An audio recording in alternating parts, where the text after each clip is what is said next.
This is episode 131 of the XY podcast with Nick Lennox. So for this episode, we're going to step back in time just a little bit to our Brisbane XY on tour 2 weeks ago. So Nick Lennox is the creative brain behind Udeo Video and Media, and we actually asked Nick to help us capture the culture and vibe of the XY community at XY on tour, and he did an absolute stellar job of putting together a quick little minute and a half video that really hits the brief in every regard. So we thought it would be really, really great to get him on a podcast to discuss all things video. So modern advisors, they don't use videos to sell their services. They use videos to highlight the feeling and emotion those services evoke. They use these videos to build trust, and according to Nick, it is really working. So Nick works closely with advisors, helping them to generate high quality content, convey their message, and showcase their unique point of difference. So Adrian has a really, really cool chat with Nick, and in this episode they sort of touch on why being in front of a camera can actually help you understand your why, the power of client testimonial videos, some of the most effective advisor videos that Nick's seen, and then Nick goes on to sort of delve into a few tips and tricks and things that he's kind of learnt along the way. This is a great episode for anyone wanting to better understand the power of video and learn how you can leverage videos as part of your value prop or within your marketing strategy. Shout out again to Nick for your amazing efforts for the video you put together for us. We really appreciate it. And to everyone else, I hope you enjoy this episode. This podcast is brought to you by Salesforce, blaze new trails to richer client relationships with the world's #1 CRM. Salesforce has designed the financial services cloud to help you make every interaction personalized through rich client profiles centered on personal goals and pivotal life events. You can nurture deeper relationships with proactive tracking and event alerts that remind you to reach out when clients need you the most. Supercharge your productivity by managing client engagements, household relationships, and financial life goals, all from the one connected platform. It's the world's #1 CRM, imagined just for wealth management. Salesforce is excited to partner with XY Advisor to discuss how you can build richer client relationships and unlock loyalty. Nick, great to meet you in person. We've been liaising. Emily's been chatting to you. Yeah. Excited to be here. Yeah, it's actually, for those that, I guess, this podcast is actually before our Brisbane event where Nick's going to be, all the amazing imagery you're going to be seeing. Let's hope it's amazing. I think it's going to be good. Really, you can't, it's like Photoshop. You can do anything with video, can't you? Yeah, within reason. I've actually, 1 week ago, 2 weeks ago now, I slipped a disc. So I'm really nervous about running around with a camera, but it should be right. Well, yeah. Do you have any physio going on? I've been going through a bit of treatment, but it's just, Yeah, is there a good story around slipping the disc? Or? It's actually super embarrassing. Perfect. Can we tell me more about it? It was playing frisbee. Oh, like frisbee golf or something? Ultimate frisbee? Yeah. Yeah. And obviously too unfit, didn't warm up, just went straight into it gung-ho, and it started raining, and then I took a dive and just landed funny, and literally game over. Oh, yeah. That's a really shit way to do it, isn't it? Yeah, it's not even a cool story. No. Motocross or something like skydiving. Yeah. Actually, Emily was telling me there's some pretty good stories about how you ended up getting into videographing. It's sort of. I've been thinking about it because she sent me through some example questions, and it kind of just in some ways happened by itself, happened naturally. I've actually only been doing this 3 years now, I think. And prior to that, I've been in mining and construction and doing FIFO work. Yeah. Did you work with Clive Palmer at all? Or? No. You wanted to get paid? Yeah, exactly. So I started in Western Australia, and then was here with Origin in Queensland, and it was all right. I learnt a lot and managed to work my way up to a decent position, but it was never really what I wanted to do. Mm-hmm. But because it was FIFO and even time roster, I'd have 2 weeks off, 2 weeks on, 2 weeks off. So in that 2 weeks, needed a hobby and just started taking photos. Yep. And strictly just a hobby, but then people started asking me to, do family portraits and things like that. And then I guess I just got more and more obsessed with it and got into it more. And the sort of, for me, the natural progression from photos was then to move into videos, because it was a lot more challenging. I felt like I could tell more of a story, things like that. And then I think it was, I can't remember what the year was, but it was made redundant. Yep. So I came to a bit of a crossroads in my life. Iron oil price went down, or the oil price, coal seam gas went down. Oil price, which affected gas. And, a bit of a crossroads. So I was sort of, continue earning good money but being miserable in mining, or take a giant leap of faith and try and completely change careers, and decided on the leap of faith. Yeah, that's awesome. So I was lucky enough to step out of my Origin role straight into another role with a small coaching agency, and then from there that was sort of my stepping stone, and then decided to go out on my own, and cool. Like still surviving, just. Yeah, I think even from those early days, you'd worked with quite a number of advisors. Yeah, that's how I met Roxy from Announcer, and a few people like that. I think you worked with Michael Back, was it as well? Yeah. Still a good friend of mine. He's a champion. Yeah. So it was, I guess, a series of events just sort of made it happen in a way. Yeah. So I guess through referrals now, is that how the business goes? Yeah, a lot of it's been referrals. I did do a little bit of advertising last year, but that was costing me too much, and I found I was getting better results from referrals anyway. And now I think I've got enough of a network that's sustainable, and to grow anymore I'm going to have to grow the business, which is the next scary step. So you're open to taking on staff then? Is that, yeah. We're looking at doing an internship at the moment. Yeah. But ideally I would someone love from to university. Yeah. Ideally would love to bring somebody on. My experience is it can work really well as long as you're someone that's willing to spend the time teaching. Yeah, I mean, I actually love teaching. If the person is, really good work ethics and really passionate about what they're doing, I absolutely love coaching and teaching. So I would probably get just as much out of it as they would. Yeah, cool. Yeah. Well, that's definitely right, because I've seen where people have sort of they want to try and do the more cost effective route, but really it's a trade off in how much time you want to spend.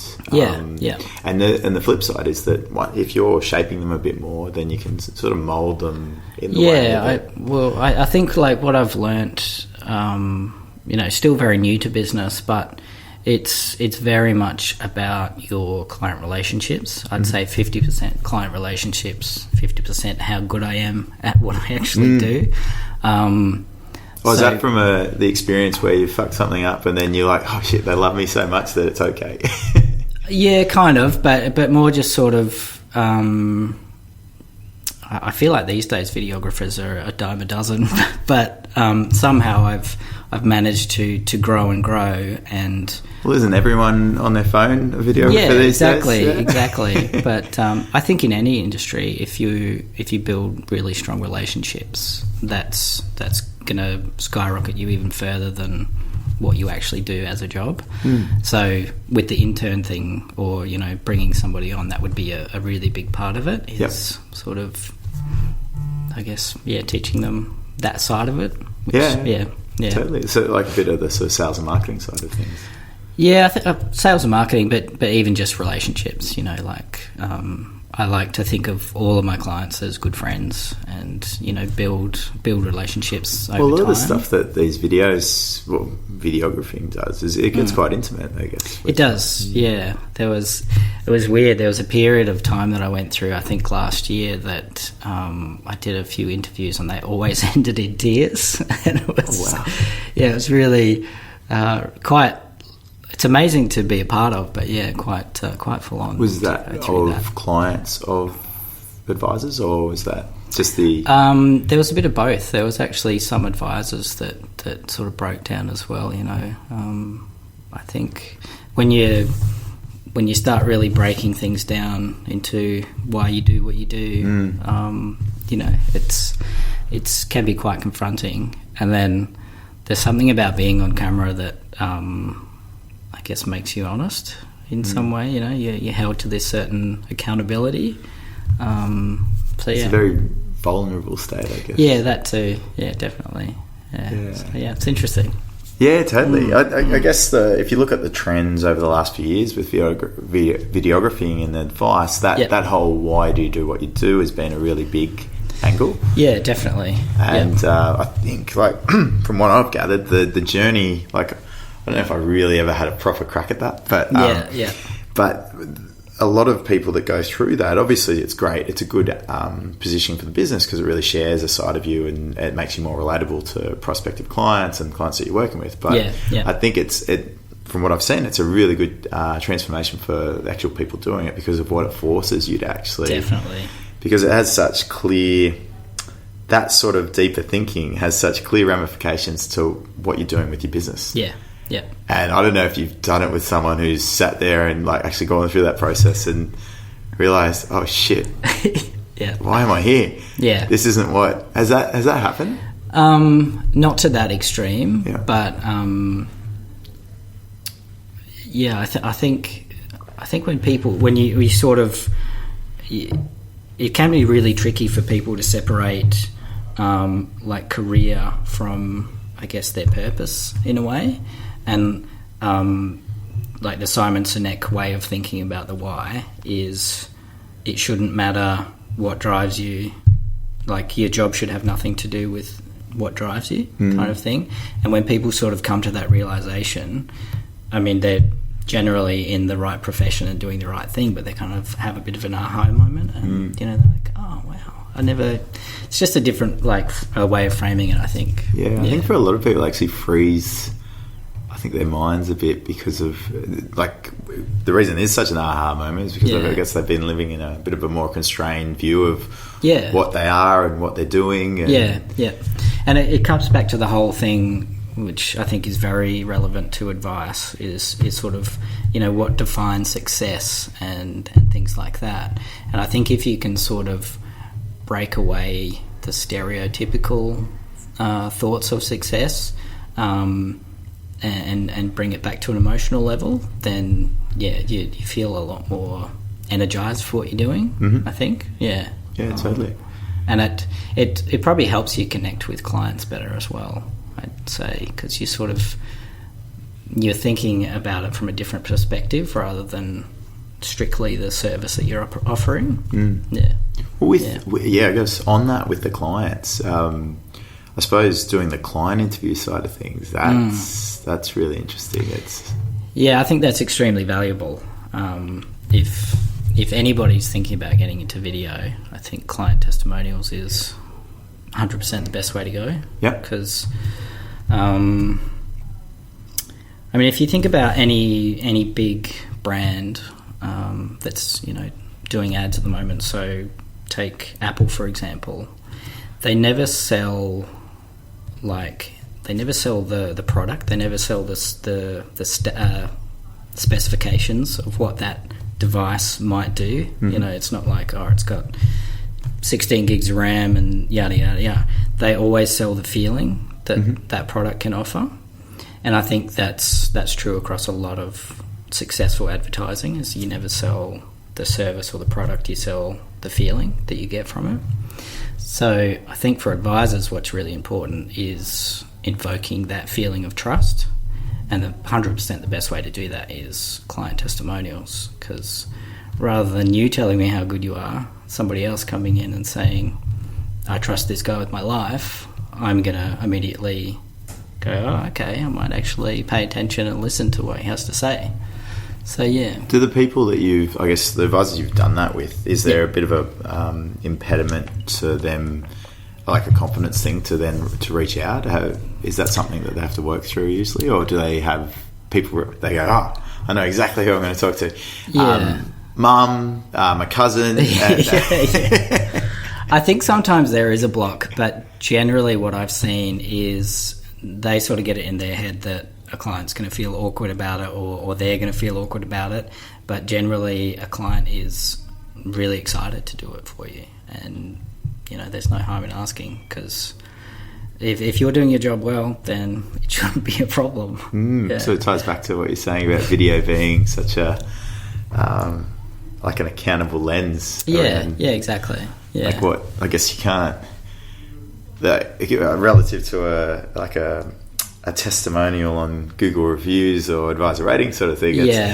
It's a bit hard to maintain a scripted sort of through a video. Yeah, there's definitely a level of authenticity that's there that I don't think you can fake unless if you've got Hollywood budget. Or Hollywood skills, I guess. Yeah, that too. Yeah. What would you say? Like you've done a range of different videos. What have you seen being the most effective for advisors over the last few years? For advisors, definitely testimonials. Yeah. Okay. Yeah. But I think on top of that, it probably trying to think outside the box a little bit, be a little different, and make sure that you're showing personality. Okay. Yeah. What do you mean by outside the box? Are we talking different settings or? I guess I'm sort of starting to see it in real estate videos a little bit. Okay. It's sort of like, again, moving on from selling a product or service to selling a feeling. So real estate videos used to just be, a flashy sort of walkthrough of the house. But now we see the guys that are doing it well, they're actually telling a story and like giving you a feeling of the area and giving the house a character almost. Which, I mean, for the one hand is engaging, but you can then picture yourself living there and being part of that. So I think if you can find ways to always tie, say it's insurance, tying that back to an emotion or a feeling doesn't have to be a sad way, just an entertaining, engaging story. Way. Yeah. It's always going to be more effective because people are emotional. Yeah, totally. Yeah. Well, yeah, it's sort of, I find, storytelling is one of the most effective forms of communication. Yeah, absolutely. Yeah, it's how people relate to things. Yeah. So, you don't have to create a viral video. It's just doing something that's authentic and meaningful, and connecting with the right people. Like, I think people sort of think, oh, well, I only got this many views, it must be a terrible video.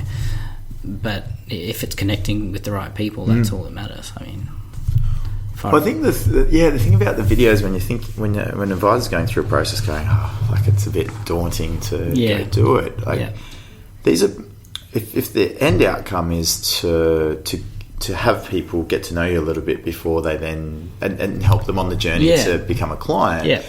Like, there's no right or wrong way to do it. No. Because you're you, and that's what you're selling anyway. So, like, if you were doing it for a brand or, like, it was a different business, but because advice is so personal, like, you're literally just, if anything, you're going to save yourself time because you're self-selecting your prospects. Yeah.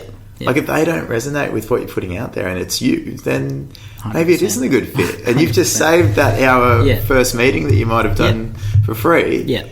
So, and I think the other thing that with that is saving time. It seems like, it is a big thing when you're first getting into video. It seems, can be terrifying. It might seem expensive, even though it doesn't have to be. But then, say you get, you record a one good client welcome video or a client testimonial, that's going to be making a return for you for the life of your business. So in terms of return on investment, evergreen content, so to speak. Yeah. So in terms of return on investment, that's invaluable. You're exactly right. It does save you time and it does get to the right people when it needs to.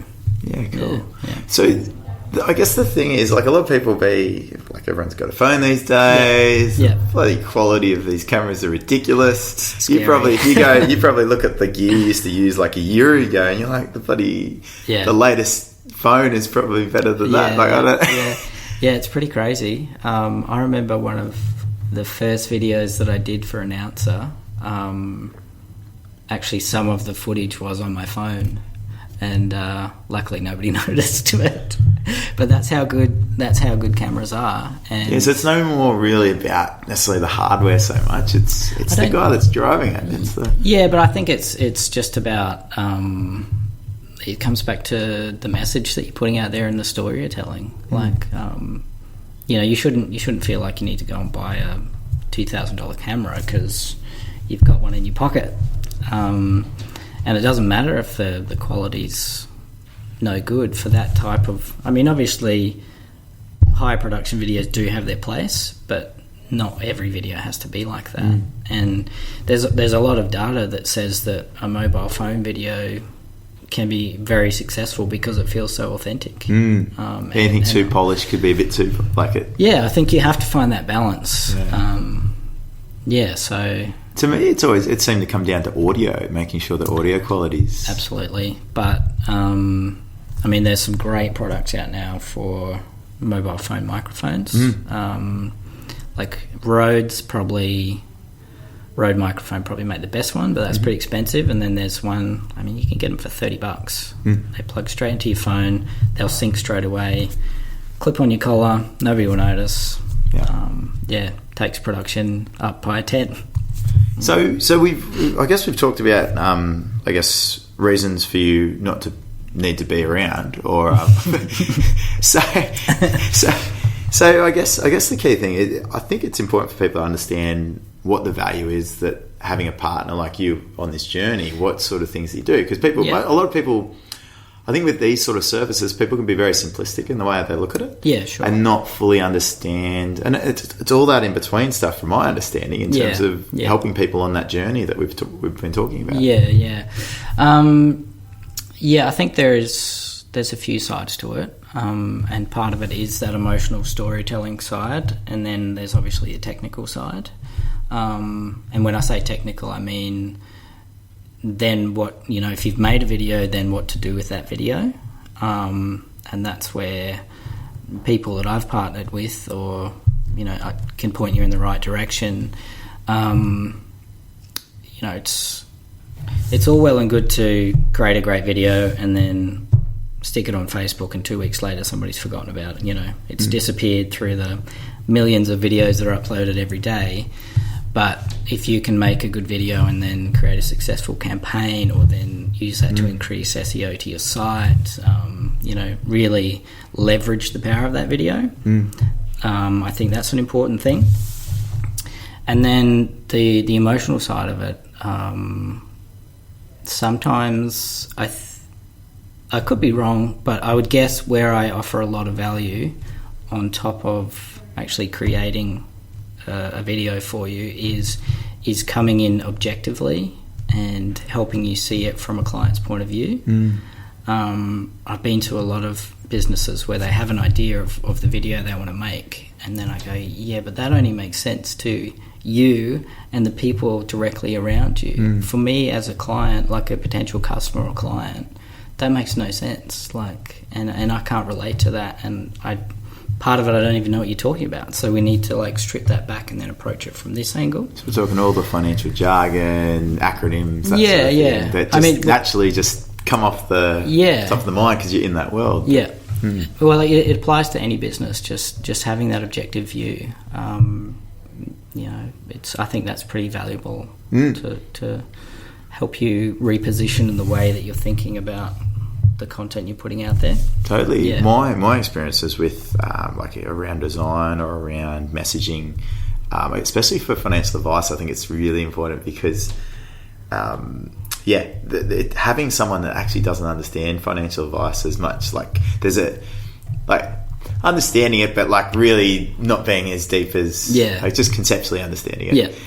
It's just such a great it's such a great filter. Yeah, absolutely. And I've found it's really valuable because so what I need to do is make sure what I'm saying actually makes sense to this person. That means I'm on the right track. I think when you're in something every day, it becomes so second nature to you that you almost go, oh well, everybody knows this, but nobody knows it at all. And it could be really simple stuff that might take 5 minutes of Googling, but people still want that that reassurance and that feedback, and I think you need that objective, personal consultant to help you with that. Yeah. So I'm interested. So if we were gonna, so we've talked about a few things for like if someone wants to just go out and have a crack and so we're talking phone, Rode mic, as low as $30 you said, just get in there, get in front of your camera, maybe a little tripod, like little phone tripod. I mean those little Gorilla Pods are great. Just pop it on the table. They're like a few bucks on eBay. Any hot tips when they're in front of the camera? Because I guess some people look like stunned mullets when they're... There's... I wish there was a magic pill to make it better, but it really is just practice. Like last year when I was doing advertising, I started doing my own videos, which is, for a videographer, it's hard to switch. And really struggled. Like, it was a good thing for me to go through, because then I could completely relate to what other people were going through. But I just made the commitment to do that once a week, every week. And probably after 3-4 weeks, didn't even notice the camera, could completely be myself, spoke naturally, didn't get all jumbled up and nervous. So if you can just commit to it, practice, and then be consistent, it'll just become second nature, like anything. You just got to jump. I suppose, jumping in is probably the key first step. I mean, with phones, we live in an amazing age. Like, you could just make the commitment to make a vlog every day on your phone, and it's limitless what you can store on there, because if you don't like it, you delete it and nobody ever sees it. And that's a good way to sort of get you over that initial hurdle of feeling silly. I've been through that journey. It's, there's only one way to get through it, and that's to start. So working with some of these advice businesses, what are others? So you said client testimonials have been really valuable to these businesses. How do they use these testimonials? What are some of the ways they repurpose it and get it out there in front of their audiences? I think a good place to start is simply just on your website, because that, obviously, if you can drive people to your site, it has two purposes. Once they're there, you're building that trust and those touch points straight away, but also we all know that Google and Facebook and LinkedIn prioritize video, so it's going to help you rank a lot higher in terms of SEO. And then even just simple campaigns on Facebook, you can either go full-blown marketing campaign and build a funnel and use these testimonials as part of the touch points for the funnel, or just put it out there and see what happens organically. Marketing's not my expertise, but I think some guys that are doing it really well at the moment is Wealth Seekers. Here in Brisbane. And sort of just using those touch points to sort of build trust and help bring people to the business, and then have a very nice, warm, inviting place to be once you're at the website. There's another area that I've thought about for a long time, and I haven't really got into as much as I'd like to. Is video as a means to accelerate, I guess, the initial journey of a client through interacting those first few steps with the advisor, because the advice process is huge, really. It's a lot to take on for a client. There's a lot to process, and most clients come out the end of that first period and getting their first SOA, and they're still feeling like they're drinking from a fire hydrant. So one of the concepts in this day and age, the time for the advisor is very valuable. Super valuable. Like the amount of compliance, they've got to get their time and their efficiency down of dealing with clients as low as possible. So I can see video as a really good means to help with those touch points and education points. So when people get to meetings, you're able to really gravitate towards the higher value space where the advisor's going to add more value. And the initial educational points that the advisor would have to go through in that meeting if the client wasn't across. Have you seen this? Have you seen this done? Or I've seen it done a bit. I think it was Announcer were doing it really well with an app called Bonjoro. Yep. Which is pretty awesome tool because you can basically embed a video straight into an email. Yep. Like any email. So for things like follow-up emails or, thank yous and stuff like that, it's great. For longer form content, I think what you're saying is completely accurate, and it also serves another purpose in the front end, like onboarding a client. But yeah, this comes back. I think what you're saying is great from a technical standpoint, but it also comes back to building trust and credibility for yourself. So if you can build that knowledge base in video that can then be used to take a client on this journey, but also educate them, that's going to be invaluable for the company. Again, great return on investment for these videos. But the other side of that in the early days is, I'm sure you've heard of the mere exposure effect. Yes, I have. Yep, it's the basically a phenomenon where if you see something regularly, you become familiar with it and feel like if it's a person, feel like you know them. So if you can create those steps before your first meeting, somebody's going to immediately, when they get to your meeting, they're going to feel like they know you and be. That's going to take a lot of stress off them. I actually had an experience like that where I follow a lot of people on YouTube, and there was a big YouTuber that I met over in America, and it was the same thing because I'd been watching him for a few years on YouTube. When I saw him in person, I was like, and I was like, wait, he doesn't know me. He's got no idea about you. I know him, but he doesn't know me. Yeah. So it's a little bit like that for me on the podcast. I'll be at an event like tonight, and I feel a bit bad. Poor Emily's there. She's sort of well known in the group. And, right. And you sort of Sorry, I don't really know. Nick who? But that's how powerful it is. People feel like they know you, and that's building that trust. There's that. I suppose the difference is between there's all these videos out there. Like if you think about the product providers will put out videos around what's insurance and what. And there's people doing it, but it's not you.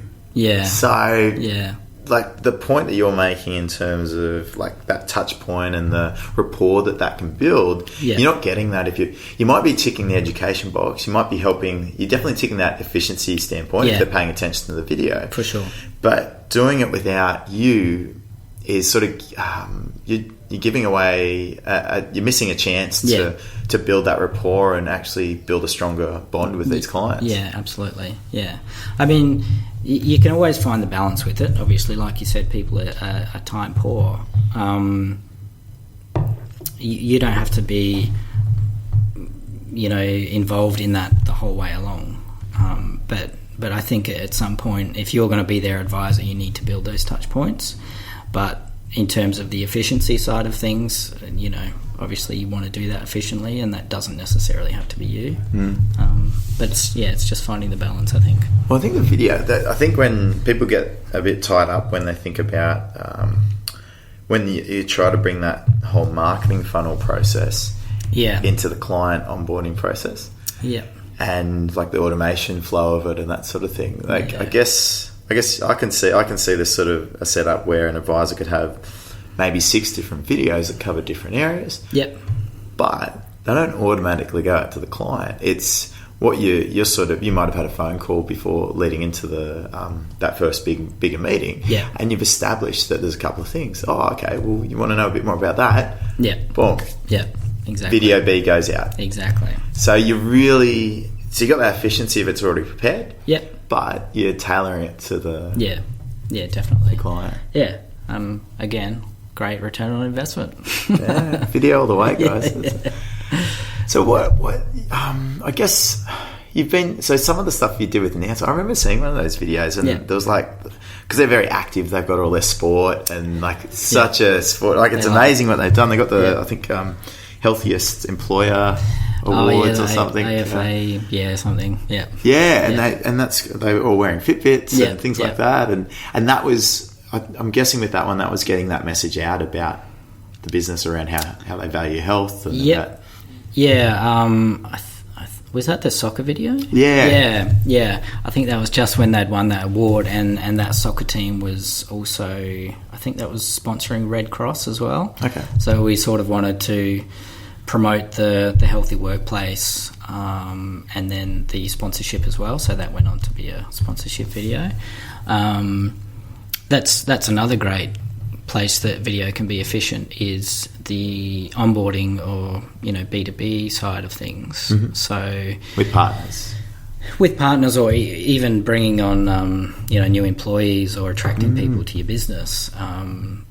Sort of, some people might not see the value of, say this was an event run by a company. They might not see the value of covering that with video. They're like, oh, it's our event, we're not going to show this to clients, why would we do it? But if you can build a great culture piece from that, like we do with Announcer, then that becomes part of your onboarding process, and it starts to look like a great place to work, and you want to be part of that.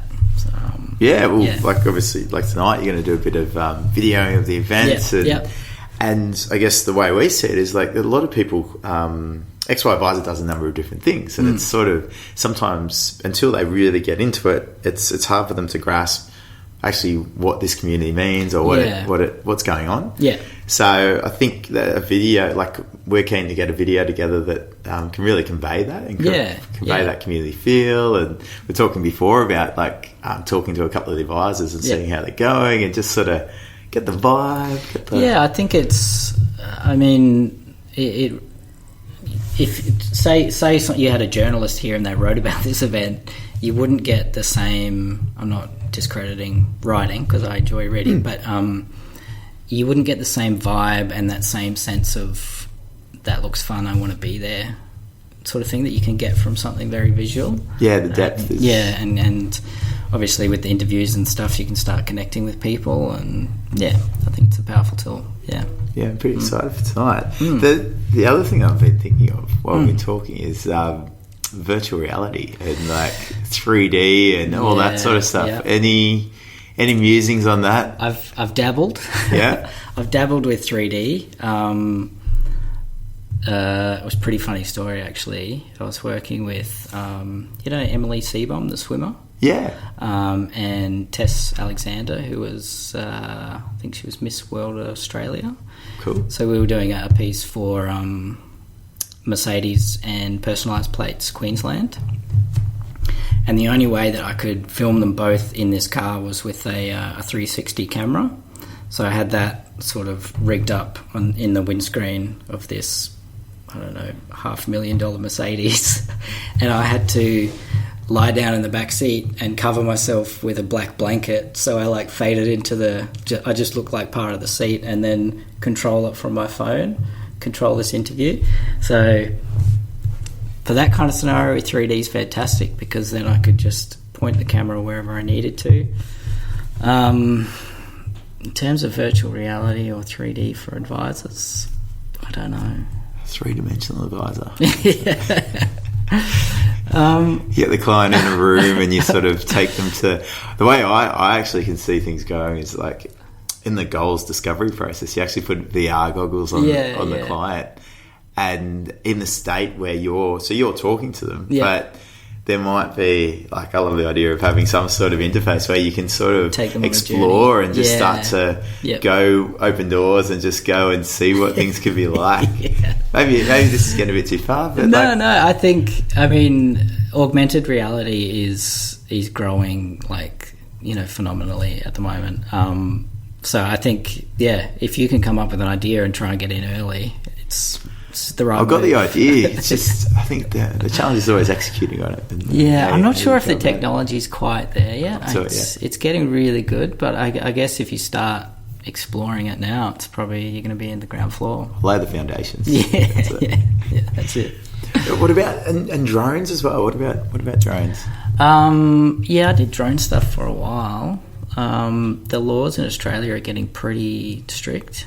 I don't think you can fly in Brisbane anywhere now without a license. Okay. I mean, no matter what, you have to be registered with CASA.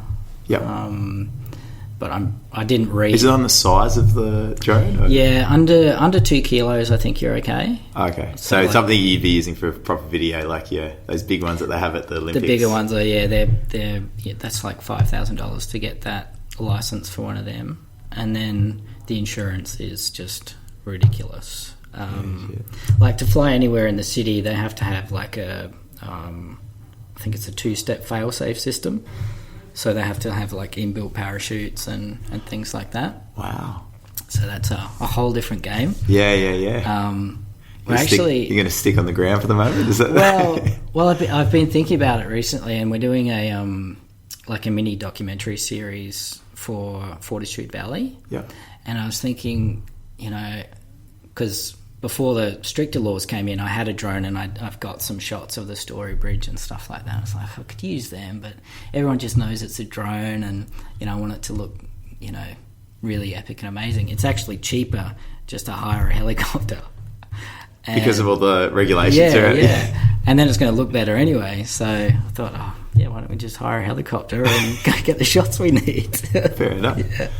So the nanny state has put drones to... it's not... I mean, you can still fly in a lot of rural areas. They're still a lot of fun.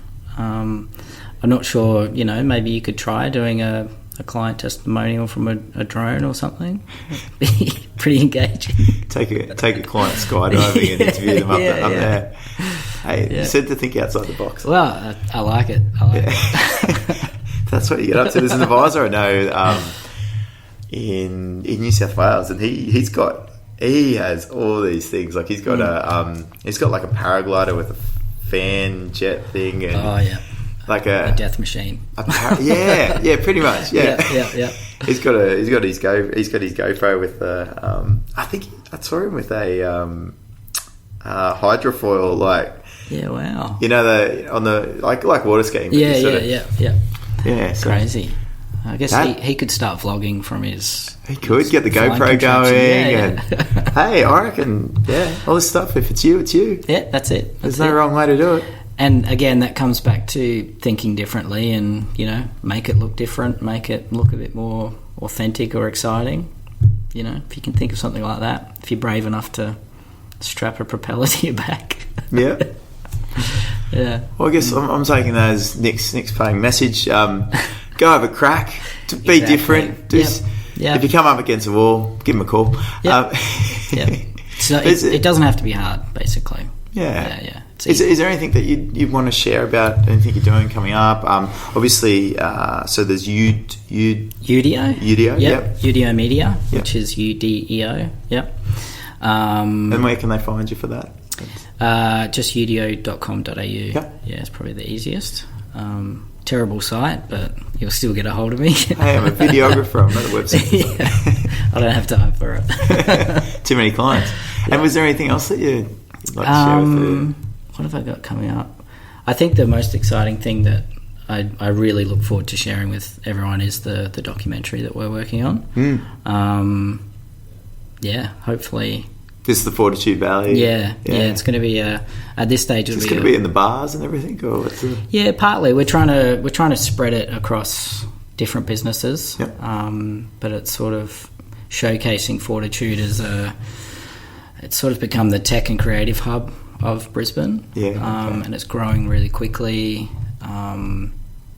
There's some great developers that are doing some awesome things there, restoring their old buildings and things like that. So just trying to build that whole vibe. And I can see a great video inside. What's the club? Cloud, like with all the Cloudlands. colours. Yeah. Like a psychedelic. Yeah. So many colours going on in there. There are some cool bars, and there's some really cool old music institutions and stuff as well. Last time we had the event up here, we all went out after and ended up at a couple of live music venues around here, and that was phenomenal. Yeah. Hopefully we can find them again tonight. I'm sure you'll be able to show us. Yeah, definitely. Actually, the guy from Powderfinger, I think it's the drummer from Powderfinger, he was part of the Tivoli, which is a big music venue here, and he's now opening like a matinee theatre on Brunswick Street, which apparently we're allowed to go have a peek inside, but it's going to be absolutely amazing. So yeah, that'll be part of it as well. Yeah, really awesome. exciting. That sounds fun. Yeah. Well, Nick, thanks very much for coming on. I hope I added some value. Yeah, well, if anyone's got further questions, Nick sounds like he's happy to answer them. Yep. Reach out, throw them out to him, and then, and if not, just go have a crack yourself. Yeah, I think it's, you can always delete them, but have a go, I say. Yeah. Like if no one else likes it, your mum's still going to like it, so just send it. Someone's going to like it. Someone's going to like it. Yeah. Awesome, Nick. Thanks for Thank coming you very on. much for having me on. Look forward to tonight. Yeah.